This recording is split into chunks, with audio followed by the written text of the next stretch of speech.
And finally, new rule, it's okay if you don't want to feed the hungry or heal the sick or house the homeless. Just don't say you're doing it for their own good.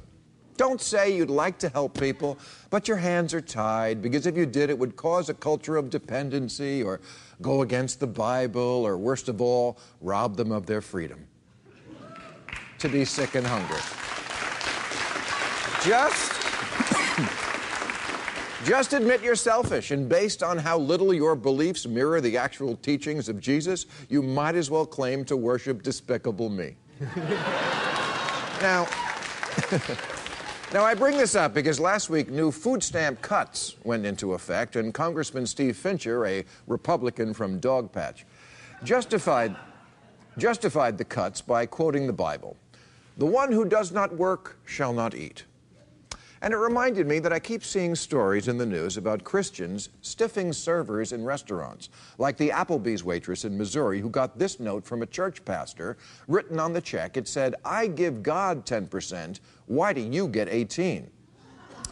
Prompting the question, who ordered the piping hot asshole? This is what Jesus would do? I doubt it. I think what Jesus would do is move the hell out of that part of Missouri. And if you're a waiter or a waitress in the Bible Belt, you may very well have seen one of these. It's a phony $10 bill that Christians sometimes leave on the table in lieu of an actual tip. It looks like a 10, so you get the benefit of giving poor people hope and then crushing it. But on the back it says, "Some things are better than money, like your eternal salvation that was bought and paid for by Jesus going to the cross." Yeah, well, Jesus didn't have to put gas in the donkey. I don't know what...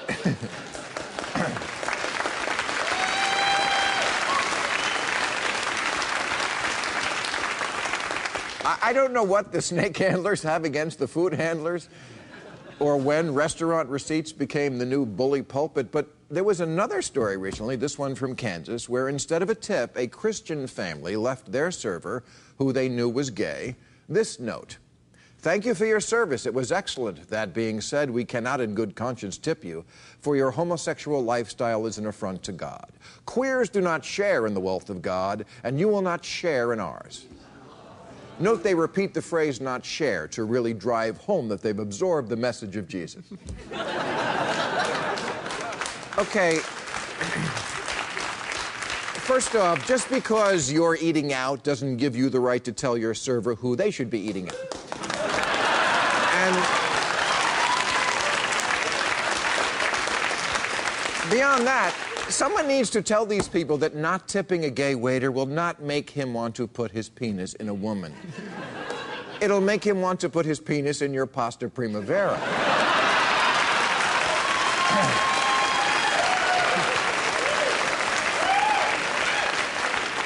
Now, I am sure there are millions of Christians who try to actually follow Jesus, but you got to admit, conservatives always seem to have a reason why they would love to give, but they just can't. We would love to help the unemployed, but it would discourage working.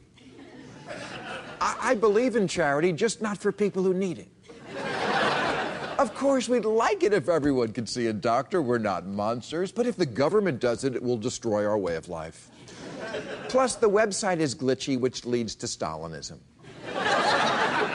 Oh, sure, we'd like to help people who are starving, but what if they use the strength from not starving to take drugs? Yes, there's always a good, moral Christian reason to tell everyone you meet to fuck off and die. Fair enough. Fair enough.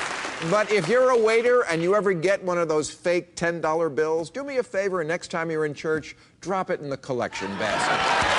That's our show.